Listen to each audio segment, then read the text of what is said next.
Ça m'aurait pris 3 mains ce matin, ou 3e barque, pour la quantité de poissons qui avaient été pêchés. Mais revenons à nos lectures de ce matin, qui sont offertes à notre méditation. Vous savez comme moi qu'Isaïe est sans doute le plus grand prophète de l'Ancien Testament. Et la première lecture que nous avons entendue nous raconte comment il a été envoyé en mission.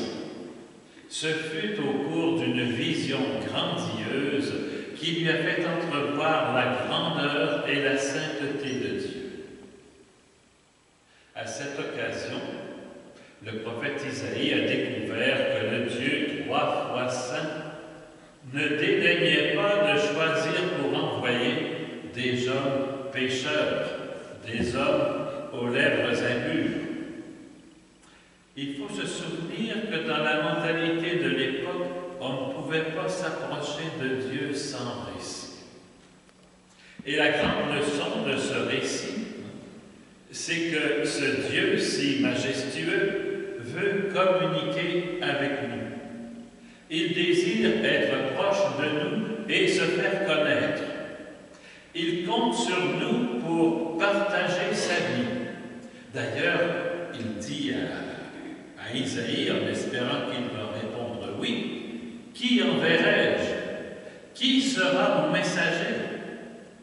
Et il nous envoie tous pour être ses messagers, malgré nos faiblesses et nos peurs.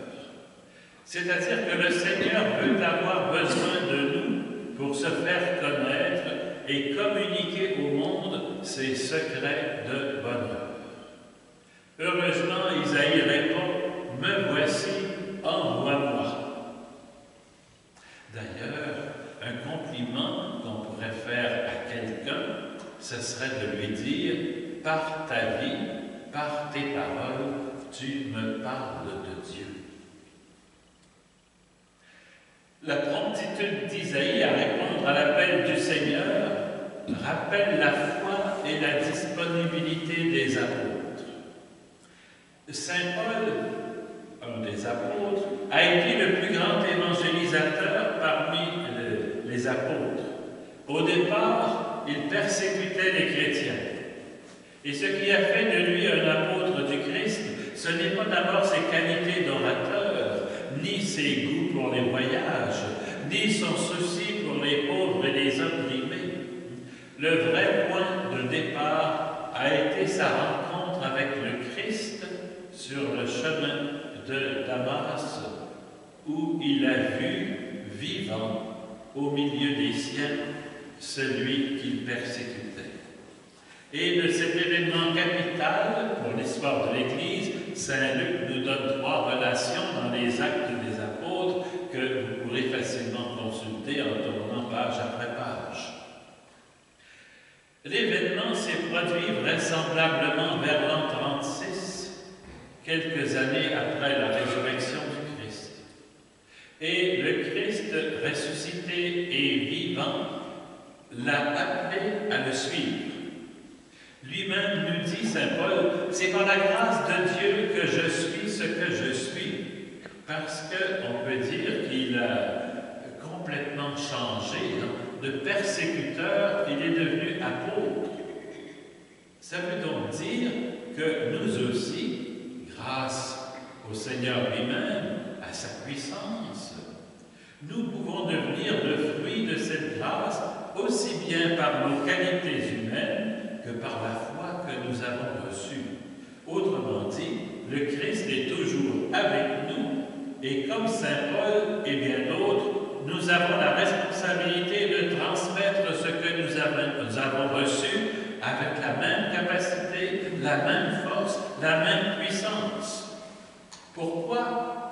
Parce que le cœur de l'Évangile, ce n'est pas nous-mêmes, ni nos propos, ni notre bon exemple. Le cœur de l'Évangile, c'est Jésus mort et ressuscité pour nous. Sinon, ce serait pour rien que nous sommes devenus croyants, ajoute Saint Paul. Et dans l'Évangile aujourd'hui, nous avons entendu le récit de la vocation de Pierre.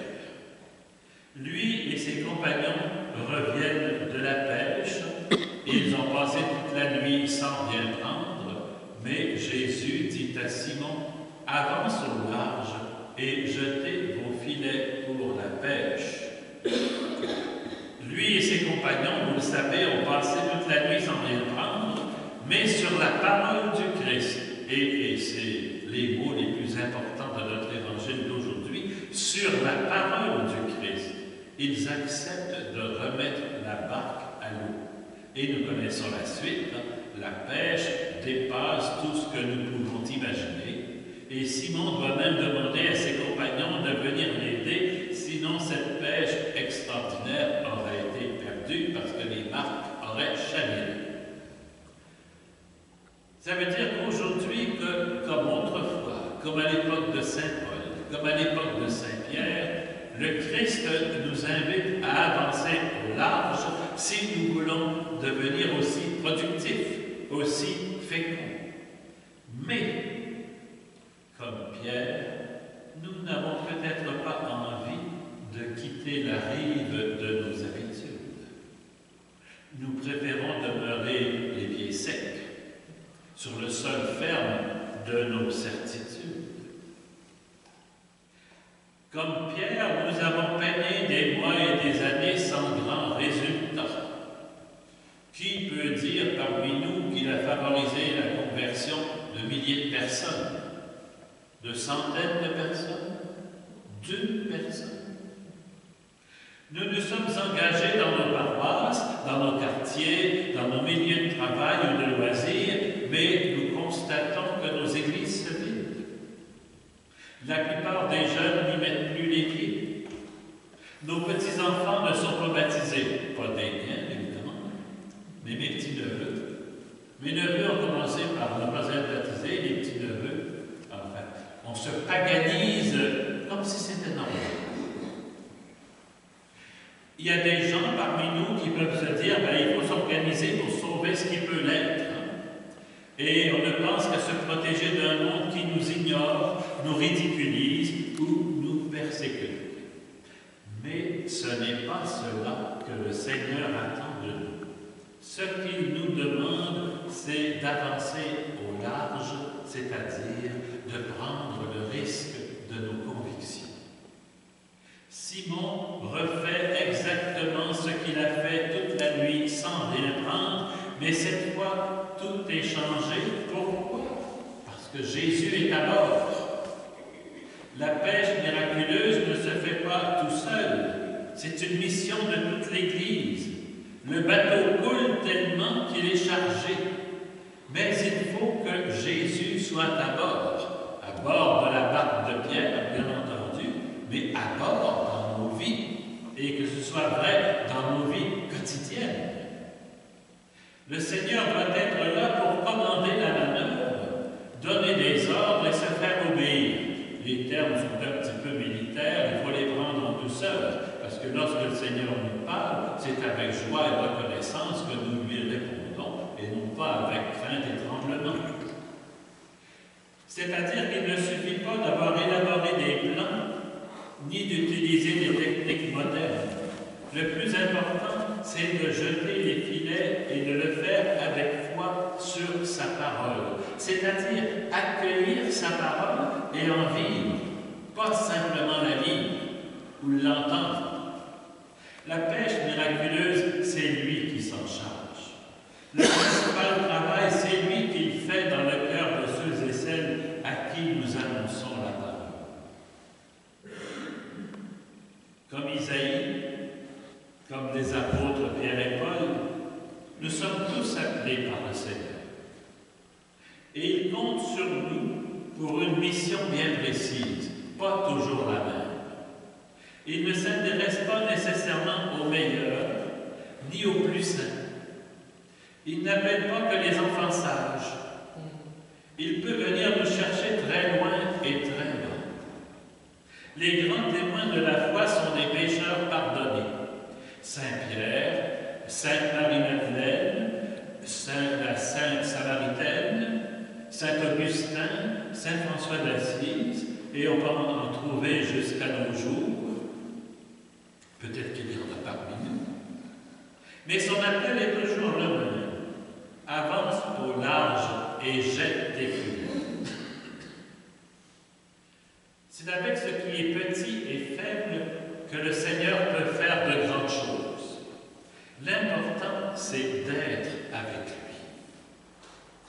que nul ne peut s'attribuer quelque mission que ce soit. Et ce n'est pas l'expérience qui est requise, c'est simplement la rencontre personnelle avec le Christ, laquelle suppose un lâcher-prise aux évidences que nous portons et un acte de confiance risqué. Sans oublier ce passage incontournable et souvent douloureux de se découvrir pécheur et fragile malgré les appels du Seigneur. Il faut du temps pour que nous réalisions, comme saint Paul, que la grâce de Dieu nous suffit et que la force du Seigneur se déploie dans notre faiblesse. Comment, sans cette expérience, pourrions-nous annoncer la bonne nouvelle du salut? Comment laisserions-nous la parole de grâce nous traverser si nous étions des invincibles? Alors l'effroi, qui signe également l'authenticité de l'expérience de Dieu, l'effroi peut se muer en abandon confiant, parce que Dieu n'est pas à notre mesure humaine, il nous dépasse infiniment, il est le tout autre, et sa proximité n'en est que plus bouleversante. Mais pas au point de nous faire peur. Rappelez-vous les réponses de la Vierge Marie à l'archange Gabriel qui annonce qu'elle va être la mère du Fils de Dieu. Alors, elle reste quand même rationnelle, elle dit, mais comment ça va se faire? Je ne connais pas d'homme. Elle est capable de réfléchir. Et finalement, en toute confiance, elle dit, qu'il me soit fait selon ta parole. Saint-Pierre, Jacques et Jean sont saisis d'effroi. Les barques enfoncent. La quantité de poissons déchire les filets. Pourtant, pêcheurs aguerris, fins connaisseurs du lac de Génézareth, ils avaient peiné toute la nuit sans rien prendre. Mais le maître n'a-t-il pas demandé qu'ils s'écartent du rivage, qu'ils avancent au large et qu'ils jettent les filets? Comment ce fils de charpentier, absolument pas féru ou connaisseur de pêche, a-t-il pu susciter un tel signe? Les convaincre de jeter à nouveau les filets et ajouter, désormais ce sont des hommes que tu prendras. On comprend que Simon et ses associés tombent à genoux. On comprend qu'ils se mettent à suivre Jésus. Mais il ne faut pas se méprendre. Si l'effroi nous saisit devant les défis contemporains de l'évangélisation, que ce ne soit pas par repli frileux sur nous-mêmes, mais que ce soit devant le trop grand amour dont Dieu nous aime, que ce soit par passion pour tous les hommes, que ce soit en considération de la multitude à aimer. On peut terminer par une petite prière. En ce jour, Seigneur, nous te rendons grâce, car nous avons bénéficié, nous aussi, de la pêche miraculeuse. Le baptême nous a arrachés au flot de la mort et nous a hissés sur la barque. Nous sommes sortis de l'eau comme le Christ est sorti du tombeau. Et nous sommes envoyés à notre tour comme Isaïe, Simon-Pierre et Saint Paul. Inspire-nous, Seigneur, les paroles et les gestes qui nous permettront d'arracher nos frères et nos sœurs au flot de la misère et de nous mettre à leur service. Amen.